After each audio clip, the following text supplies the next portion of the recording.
रायबरेली में सपा के पूर्व जिला अध्यक्ष आरपी यादव गिरफ्तार। हत्या के मामले में गवाहों को धमकाने के मामले में हुए गिरफ्तार। देर रात इंदिरा नगर में आरपी यादव को लिया गया हिरासत में। सेवानिवृत्त रेल कर्मचारियों का बनेगा महासंघ। महासंघ से जुड़ेंगे 14 लाख सेवानिवृत्त कर्मचारी। पुरानी पेंशन बहाली और कर्मचारियों के स्वास्थ्य सहित अन्य मुद्दों पर संघर्ष करेगा संघ। फतेहपुर में सीओ ने चेकिंग के दौरान पकड़ी ट्रैक्टर ट्रॉली। ट्रैक्टर ट्रॉली पर सवार थे लगभग 50 लोग। ट्रैक्टर ट्रॉली को किया गया सीज। सहारनपुर में अवैध खनन पर बड़ी कार्रवाई। 9 स्टोन क्रशर्स को ओटीपी बंद। 18 लाख का लगाया गया है जुर्माना। अवैध खनन को लेकर लगातार प्रभावी कार्रवाई जारी। एटा के जलेसर में 15 साल की किशोरी ने फांसी लगाकर कर ली आत्महत्या। भाई की शादी में कपड़े न मिलने से नाराज होकर उठाया कदम। मौके पहुंची पुलिस जांच में जुटी। चंदौली में ऑटो और बाइक में जबरदस्त टक्कर लगने से बाइक सवार गंभीर तौर पर घायल। स्थानीय लोगों ने निजी अस्पताल में कराया भर्ती। जिलाधिकारी ने 14 कोसी परिक्रमा कर रहे लोगों से की बातचीत। परिक्रमा मार्ग में आ रही परेशानियों का लिया जायजा। संतों और आम लोगों से लिया सुझाव। समस्याओं का निराकरण करने का दिया आश्वासन। आगरा में स्टंटबाजी का सिलसिला जारी। यातायात नियमों को ताक पर रखकर युवकों ने कार की खिड़की पर खड़े होकर किया स्टंट का वीडियो सोशल मीडिया पर हो रहा धड़ल्ले से वायरल। इनर रिंग रोड का बताया जा रहा है वायरल वीडियो। ताजगंज क्षेत्र में चांदी कारोबारी के खुद को गोली मारने से मचा हड़कंप। घर में मिली कारोबारी की डेड बॉडी। लाश के पास से बरामद हुआ तमंचा। पुलिस टीम जांच में जुटी। ताजगंज थाना क्षेत्र का यह पूरा मामला। जिले के नोडल अधिकारी और प्रमुख सचिव नीना शर्मा पहुंची बस्ती। रुधौली ब्लॉक का सीएचसी गौशाला और मझोवा कला गांव का किया इंस्पेक्शन। सरकारी योजनाओं को समय से पूरा करने का दिया निर्देश। अस्पतालों में साफ सफाई और दवाओं पर दिया जोर। बुंदेलखंड में उद्योगों को बढ़ावा में नाबालिग छात्रा से युवक ने किया दुष्कर्म का प्रयास। पीड़ित छात्रा ने घटना की आप बीती अपने परिजनों को सुनाई। छात्रा के पिता ने पुलिस को तहरीर देकर कार्रवाई की मांग करी। शाहजहांपुर में घने कोहरे के कारण रोडवेज बस और ट्रक में टक्कर। हादसे में करीबन 24 यात्री हुए घायल। हादसे में ट्रक का ड्राइवर और क्लीनर भी हुआ घायल। सभी घायलों को अस्पताल में चल रहा इलाज। मिर्जापुर में काशी राम के 16 बच्चों ने खेलते समय जहरीला फल खाया और बीमार हो गए। बच्चों को अस्पताल में कराया गया भर्ती। प्राथमिक उपचार के बाद उनकी हालत को देखते हुए मंडलीय अस्पताल में किया गया रेफर। बताऊं कि म्याऊ एक केयर टेकड सैलरी न मिलने से परेशान होकर आत्मदाह करने ब्लॉक पहुंचा। ब्लॉक मुख्यालय पर मचा हड़कंप। ब्लॉक अधिकारियों ने जल्द उसे वेतन देने के भरोसे के साथ घर वापस भेजा। बस्ती में 96 आशा बहुओं पर लटकी तलवार। 6 महीने से आशा बहुओं के एक भी डिलीवरी न कराने पर लिया गया एक्शन। जिलाधिकारी श्रीमती प्रियंका निरंजन ने आशाओं की सेवा समाप्ति के लिए विभागीय अधिकारियों को किया निर्देश। पूर्व सपा नेता अवधेश शुक्ला ने पार्टी कार्यालय के बाहर लगाया एक पोस्टर पर लिखा, गर्व से कहो हम ब्राह्मण हैं, लेकिन बीजेपी ब्राह्मण विरोधी है। हम रामचरितमानस का नहीं कर रहे विरोध, हम उस चौपाई में लिखे गलत शब्दों का कर रहे हैं विरोध। अलीगढ़ में हर साल की तरह इस बार भी जिला मलखान सिंह अस्पताल में कैंसर डे मनाया गया। जिलाधिकारी इंद्र विक्रम सिंह ने फीता काटते हुए हरी झंडी दिखाकर रैली को रवाना किया। कैंसर डे पर जागरूकता के लिए रैली का किया गया था आयोजन। सपा नेता आरपी यादव की गिरफ्तारी के बाद कोर्ट ने भेजा जेल। आदित्य हत्याकांड मामले में गवाहों को धमकाने के आरोप में पुलिस ने किया था गिरफ्तार। गिरफ्तारी से नाराज सपाई और समर्थक बड़ी तादाद में कोतवाली से लेकर जेल मुख्य गेट तक हुए जमा। जिला अध्यक्ष ने पुलिस प्रशासन और सत्ता पक्ष के नेताओं पर लगाया गंभीर आरोप। कहा, बिना साक्ष्य और सत्ता के दबाव में आरपी यादव पर हुई है कार्रवाई। आगरा पुलिस ने 2 शातिर लुटेरों को किया गिरफ्तार। पुलिस ने शातिरों के पास से बाइक, मोबाइल और नकदी करीब बरामद। शातिर लुटेरे रात चलते लोगों से छीनते थे मोबाइल। ताजगंज थाना क्षेत्र का ये पूरा मामला है।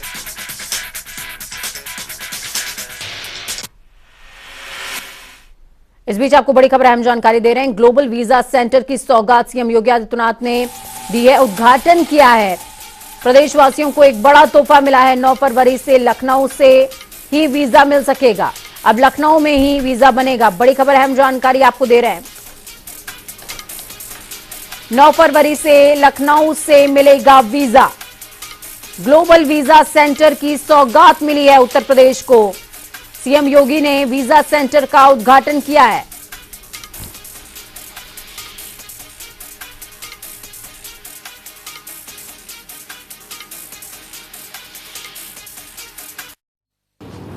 दस देशों के लिए वीजा आवेदन करने की एक सरल प्रक्रिया प्रदेशवासियों को प्राप्त हो जाएगी। वास्तव में आज के समय में तकनीक का उपयोग करते हुए हम न केवल ईज ऑफ डूइंग बिजनेस की बल्कि ईज ऑफ लिविंग के लक्ष्य को कैसे प्राप्त कर सकते हैं, इस दिशा में थोड़े बहुत प्रयास अगर प्रारंभ हो तो लक्ष्यों को प्राप्त किया जा सकता है। आदरणीय प्रधानमंत्री जी ने पिछले 9 वर्षों के दौरान इस देश के अंदर उस व्यापक बदलाव को लाने का जो कार्य किया है, आज उसके परिणाम हम सबके सामने हैं। और खासतौर पर वीजा, पासपोर्ट आदि के लिए जिस प्रकार से एक कॉमन मैन और खासतौर पर इमरजेंसी के समय में जिस प्रकार की परेशानियां होती थी, उन सब से मुक्त करते हुए इमरजेंसी के समय बहुत बार आपने देखा होगा पिछले 5-6 वर्षों के दौरान बहुत सारे ऐसे ऑपरेशन हुए हैं जहां पर भारत के फंसे हुए लोगों को सुरक्षित वापस लाने के लिए या किसी आपदा से पीड़ित लोगों को सुरक्षित वापस लाने के लिए जो कार्य हुआ है, वैश्विक मंच पर उनकी सराहना हुई है। और मुझे यहां बताया गया कि AFS ग्लोबल का यहां पर श्री जुबिन करकारिया ने इसे 2001 में लॉन्च किया था। यह एक मेड इन इंडिया है, कंपनी है जिसने एक ग्लोबल लीडर के रूप में आज अपना एक स्थान बनाया है। मैं इसके लिए जुबिन करकारिया को और उनकी पूरी टीम को हृदय से इसकी बधाई देता हूं। मुझे बताया गया है कि यहां पर AFS ग्लोबल विभिन्न सरकारों और दूतावासों को वीजा प्रोसेसिंग के क्षेत्र में आउटसोर्सिंग और तकनीकी सेवाएं उपलब्ध कराने की दुनिया की एक अग्रणी कंपनी के रूप में अपना स्थान बना चुकी है। मुझे याद है कि वर्तमान में भारत के लिए दुनिया के जो 12 देशों में पासपोर्ट और वीजा सेवाओं को यह कंपनी प्रथम आउटसोर्स वीजा सेवा पार्टनर के तौर पर कार्य कर रही है। और अब तक इस कंपनी ने 2 करोड़ से अधिक आवेदनों का निस्तारण भी अपने स्थापना के बाद से संपन्न किया है। संकट काल में एक भरोसेमंद सहयोगी के रूप में कैसे कार्य होता है। ऑपरेशन राहत 2015 जब अरब देश में यमन में फंसे भारतीय नागरिकों को सुरक्षित देश वापसी की कार्रवाई को संपन्न किया था। वंदे भारत मिशन 2020 कोरोना कालखंड में वैश्विक यात्रा पर लगे प्रतिबंध के फलस्वरूप विदेशों में फंसे हुए भारतीय नागरिकों को सुरक्षित वापस लाने के लिए जो संचालित मिशन रहे हैं, या ऑपरेशन देवी शक्ति 2021 जिसमें अफगानिस्तान की राजधानी काबुल में तालिबान के कब्जे में जाने के बाद भारतीय नागरिकों को और अफगान सहयोगियों को सुरक्षित भारत लाने के लिए जो मिशन संचालित हुए हैं, ये वे मिशन है जो वास्तव में संकट के समय या किसी आपदा के समय अपने नागरिकों को, अपने मित्र देशों को सहायता पहुंचाने के लिए एक सफलतम कार्यक्रम होते हैं। अभी हाल ही में आपने देखा होगा, पिछले वर्ष जब रूस और यूक्रेन के बीच में युद्ध प्रारंभ हुआ, इस दौरान यूक्रेन में फंसे हुए भारतीय बच्चों को सुरक्षित वापस लाने के लिए भी जो कार्यक्रम चले, जो ऑपरेशन भारत सरकार के चले हैं, उसमें इस प्रकार की आउटसोर्सिंग कंपनियों की बहुत बड़ी भूमिका होती है।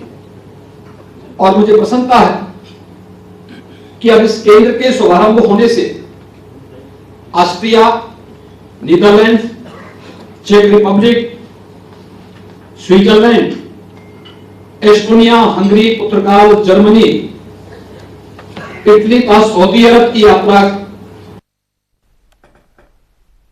वहीं मुजफ्फरनगर के जीआईसी मैदान में चल रहे किसान धरने को राष्ट्रीय महिला एकता संगठन ने अपना समर्थन दिया है। इस दौरान महिला एकता संगठन की राष्ट्रीय अध्यक्षा रिया किन्नर ने कहा कि आज हम लोग राकेश टिकैत की नीतियों को मानते हुए समर्थन देने जा रहे हैं। हमारे संगठन में 3000 महिलाएं हैं जो लगातार किसानों को अपना समर्थन दे रही हैं। तो वहीं भारतीय किसान यूनियन के राष्ट्रीय प्रवक्ता राकेश टिकैत ने बताया कि संगठन की राष्ट्रीय अध्यक्षा रिया किन्नर 10 फरवरी को किसानों की पंचायत में पहुंचकर अपना समर्थन देंगी। साथ ही लगातार हम लोगों को सर्व समाज और सभी का समर्थन मिल रहा है, जिनका हम स्वागत करते हैं। इसके साथ ही उनका कहना है कि हम काऊ सेंचुरी का विरोध नहीं करते हैं, लेकिन सरकार को और प्रशासन को सही तथ्य सामने रखने चाहिए और किसानों की अगर जमीन जा रही है तो उन किसानों को कहीं और जमीन दें जिनसे वो अपना गुजर बसर खेती बाड़ी कर सकें। किस तरह का समर्थन इनका, क्योंकि ये भी गांव से रहने वाली है और ये जो आंदोलन चल रहा है, गांव, गरीब, किसान, आदिवासी, महिलाएं, नौजवान, इन सबका ये आंदोलन है। तो इनका समर्थन है, इनका धन्यवाद है इन सभी का। और हमारी जितनी भी बहनें आई हैं जो किन्नर समाज से हमारे आए हैं, वो भी एक समाज है और वे समाज की आवाज़ उठा रहे हैं। श्याम मेरिया किन्नर, राष्ट्रीय महिला एकता संगठन की राष्ट्रीय अध्यक्ष। आज आप जीआईसी धरना स्थल जो किसानों को चल रहा है वहाँ पहुंची, क्या कहना चाहती है? मैं आज अपने संगठन के कुछ पदाधिकारियों के साथ में जीआईसी मैदान में राकेश टिकैत सर को अपना समर्थन देने के लिए पहुंची हूं, क्योंकि मैं भी 3 महीने से काऊ सेंचुरी के लिए किसानों की लड़ाई लड़ रही हूं सरकार से, क्योंकि वहां पे कुछ किसानों की ज़मीन ली जा रही थी सरकार के द्वारा, जो उनकी अपनी ज़मीन थी, जिसके उनको बैनावे भी हैं और दादा इलाई ज़मीन भी है। बड़ी खबर, अहम जानकारी आपको दे रहे हैं। बड़ी खबर सामने आ रही है इस वक्त की, बेहद बड़ी और अहम जानकारी। लखनऊ से मौर्या के समर्थन में ओबीसी महासभा उतर आई है। स्वामी के समर्थन में महासभा का प्रदर्शन शुरू हो चुका है। अलर्ट मोड पर लखनऊ पुलिस, मौके पर भारी पुलिस बल तैनात कर दिया गया है। ग्राउंड जीरो का रुख करते हैं, तौकीर किदवई जुड़े हुए हैं ग्राउंड जीरो से। तौकीर, क्या कुछ अपडेट है? ओबीसी महासभा पहले पंक्तियां जलाती है, उसके बाद आज प्रदर्शन कर रही है। इससे पहले 20 जातियों ने रैली भी निकाली थी लखनऊ में। देखिए, पुलिस आज पूरी तरह से अलर्ट मोड पर थी। हजरतगंज में बताया गया भी प्रतिमा बनाकर प्रदर्शन कर सकते हैं, इसीलिए कई थानों की पुलिस वहां पर लगाई गई थी। लेकिन ये जो अंबेडकर महासभा थी या अन्य जो दल थे, जो संगठन थे, ये सभी आज अंबेडकर पार्क पहुंच गए गोमती नगर और वहां पर प्रदर्शन शुरू कर दिया। बड़ी संख्या में लोग पहुंचे थे और स्वामी प्रसाद मौर्य के समर्थन में नारे लगाए जा रहे थे। वहां पर नारी सम्मान की तख्तियां लिए हुए थे। फिलहाल उनकी मांग थी कि जो भी चौपाइयां लिखी गई हैं रामचरितमानस में, उनको हटाने की जो मांग है वो लगातार जारी रखेंगे। इसी के चलते आज वो प्रदर्शन करने पहुंचे थे। कई जो बहुजन समाज से जुड़े लोग हैं वो भी उनके साथ थे, कई से संगठन थे, कई से नेता थे, वो भी आज इस प्रदर्शन में शामिल हुए। बिल्कुल, ये तमाम लोग इस प्रदर्शन में शामिल हुए हैं। और इस प्रदर्शन को लेकर के क्या तौकीर सपा की तरफ से किसी तरह की कोई टिप्पणी सामने आई है? देखिए, राज्यपाल कश्यप समाज के ओबीसी वर्ग प्रकोष्ठ के जो प्रदेश अध्यक्ष हैं उनसे जब बात करने की कोशिश की गई और एक पोस्टर जो लगा है समाजवादी पार्टी कार्यालय के बाहर जिसमें जो अवधेश शुक्ला है उन्होंने एक पोस्टर लगाया और कहा है कि भाजपा ब्राह्मण विरोधी भी है, तो कहीं ना कहीं वो एक जरूर चौंकाने वाली बात है, क्योंकि कोई एक सवर्ण समाज से आने वाले एक नेता ने आज इसके समर्थन में आज होर्डिंग लगाई है, स्वामी प्रसाद मौर्य के समर्थन में उन्होंने भी चौपाइयां हटाने की मांग की। तो फिलहाल उस होर्डिंग के मद्देनजर जब उनसे बात की गई राजपाल कश्यप से, तो उन्होंने कहा कि देखिए ये सभी जो पार्टी के लोग हैं ये उनसे जुड़े लोग जरूर हैं, लेकिन उनका एक अपनी विचारधारा है, वो एक समाज एक वर्ग का प्रतिनिधित्व करते हैं, तो उनकी जो मांग है उसको सुना जाना चाहिए। और जो भी होर्डिंग्स लगी हैं चाहे समाजवादी पार्टी कार्यालय के बाहर हो या प्रदर्शन जो हो रहे हैं वो भी हो, वो सभी लोग अपनी एक निजी राय रखते हैं, उनका एक वर्ग है वो अपने वर्ग के लिए मांग कर रहे हैं, तो उसकी मांग को सुना जाना चाहिए और उस पर विचार करना चाहिए। तो फिलहाल समाजवादी पार्टी के जो नेता हैं वो इससे थोड़ा किनारा करते नजर आए, लेकिन जो समर्थन की बात है वो लगातार देखने को मिल रही है। अलग अलग जिलों में भी स्वामी प्रसाद मौर्य के 26 जनवरी को दिए गए बयान के बाद से लगातार जो एक चिंगारी लगी आग थी उसमें कहीं ना कहीं आग नजर आ सभी जिलों में अब चर्चा होने लगी है और छोटे मोटे प्रदर्शन भी देखने को मिल रहे हैं। बिल्कुल, बहुत शुक्रिया तौकीर हमारे साथ जुड़ने के लिए, अहम जानकारी ग्राउंड जीरो से साझा करने के लिए। तो ओबीसी महासभा प्रदर्शन कर रही है और स्वामी के समर्थन में महासभा का प्रदर्शन आज राजधानी लखनऊ में हुआ है, जिसमें तमाम ओबीसी वर्ग के लोग, ओबीसी महासभा के लोग मौजूद रहे। इस बीच आपको वाराणसी से बड़ी खबर, अहम जानकारी दे रहे हैं। सीएम योगी का 2 दिवसीय काशी दौरा है, आज वाराणसी एयरपोर्ट पहुंचेंगे सीएम योगी आदित्यनाथ। बड़ी खबर, अहम जानकारी, आशा महाविद्यालय पहुंचेंगे सीएम योगी आदित्यनाथ, राष्ट्रीय सेमिनार का उद्घाटन करने वाले हैं। देर शाम समीक्षा बैठक भी होगी। बड़ी खबर, अहम जानकारी, इस वक्त की बेहद बड़ी खबर, अहम जानकारी आपको दे रहे हैं। राष्ट्रीय सेमिनार का उद्घाटन करेंगे सीएम योगी आदित्यनाथ, देर शाम समीक्षा बैठक भी करेंगे। वाराणसी का 2 दिवसीय दौरा है, काशी के दौरे पर रहेंगे सीएम और इस दौरान आशा महाविद्यालय साथ ही राष्ट्रीय सेमिनार का उद्घाटन।